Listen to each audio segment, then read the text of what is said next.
Halo, selamat pagi, siang, sore, dan malam. Eh, saya akan mempresentasikan kembali mengenai final task saya dalam proses project-based virtual internship dengan Kalbe Nutritionals dan Rakamin di bidang data scientist. Final task saya ini berjudul Quantity Product Prediction dan Segment Customer Using Machine Learning. Namun sebelumnya, izinkan saya memperkenalkan diri saya. Saya merupakan seorang fresh graduate matematika dari Universitas Airlangga, dan saya memiliki ketertarikan besar dalam bidang data dan matematika. Eh, Melalui beberapa experience saya dapat mengembangkan critical thinking saya dan skill komunikasi saya.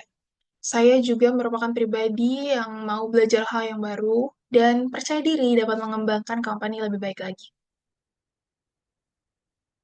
Background dari final task saya adalah data scientist Kalbe Nutritionals diberikan tugas project baru dari tim inventory dan marketing. Tim inventory meminta untuk melakukan prediksi untuk sales quantity untuk seluruh produk Kalbe. Sedangkan untuk tim marketing meminta untuk dibuatkan customer segmentation berdasarkan beberapa kriteria dan nantinya customer segmentation ini akan digunakan tim marketing untuk mendeliver personalized promotions dan juga sales strategies.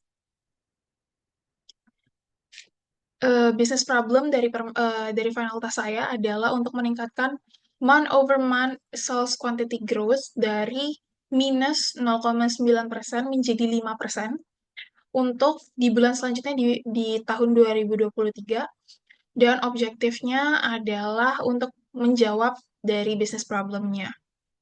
Uh, Business scope dari final task saya ini, datanya digunakan dari tahun 2022 saja, sehingga ketika melakukan peningkatan nantinya untuk sales quantity, yang akan ditingkatkan adalah di bulan selanjutnya, yaitu di bulan pertama 2023.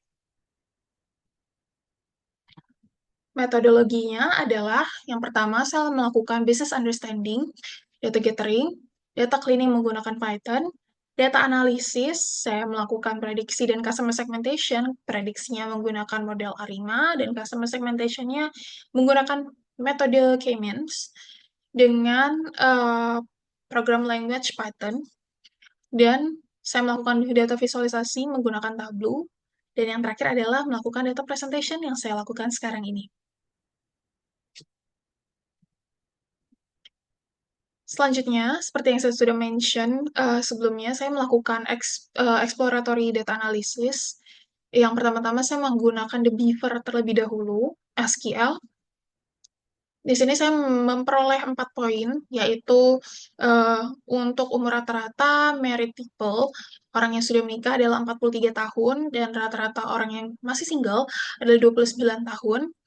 Kemudian rata-rata umur dengan customer gender 0 adalah 40 tahun dan customer gender 1 adalah 39 tahun. Dalam data ini ada keterbatasan, yaitu gendernya tidak didefinisikan, gender 0 itu yang perempuan atau laki-laki, ataupun sebaliknya. Sehingga untuk meminimalisir asumsi yang terlalu jauh, saya masih tetap menggunakan gender 0 dan 1. Kemudian saya juga memperoleh bahwa quantity store dengan quantity terbanyak adalah Lingga dengan 2.777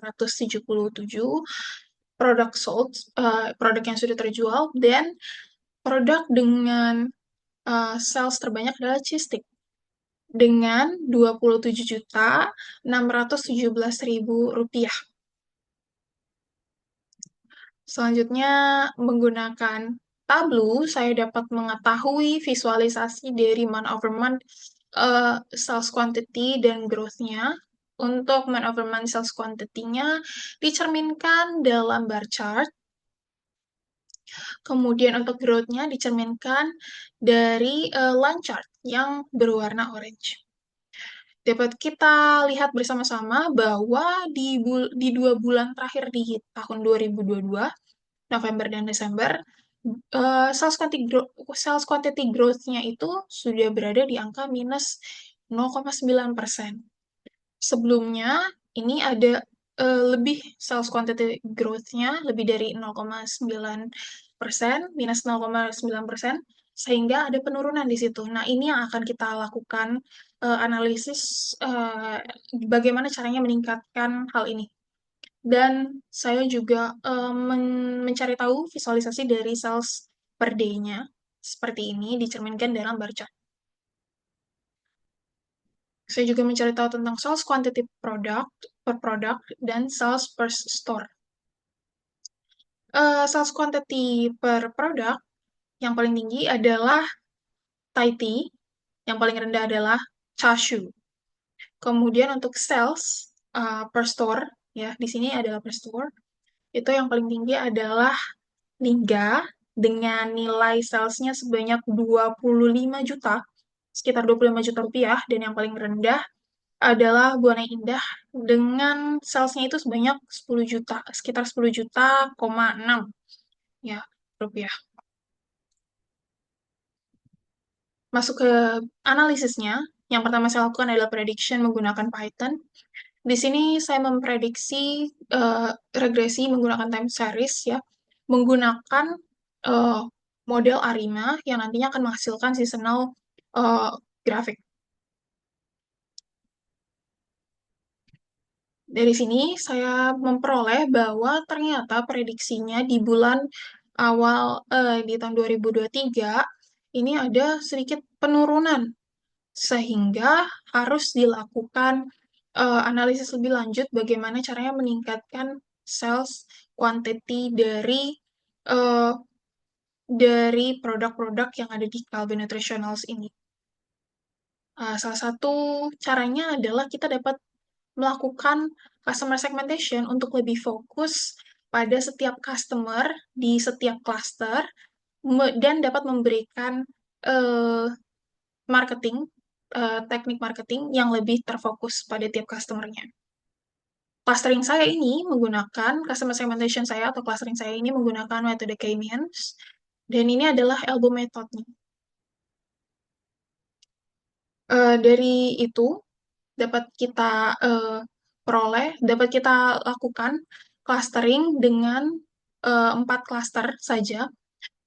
Dari 4 cluster ini, saya definisikan menjadi yang pertama adalah cluster engage moderates, kemudian yang power buyers, kemudian loyal spenders, dan aging infrequents. Dan cluster per number-nya ini didefinisikan sebagai berikut ya. Untuk cluster engage moderate, dia merupakan customer yang sebenarnya melakukan engagement secara moderate, secara biasa saja, dan quantity purchase-nya juga sedang, rata-rata umurnya juga di umur 34 tahun. Kemudian untuk loyal spenders, dia merupakan customer yang lebih tua, melakukan purchasing yang stabil, dan juga total quantities yang lumayan rendah. Untuk yang power buyers, dia merupakan customers yang sebenarnya masih muda, rata-rata umurnya ada 25 tahun, dengan transaction-nya ini tinggi, dan quantity level-nya juga tinggi.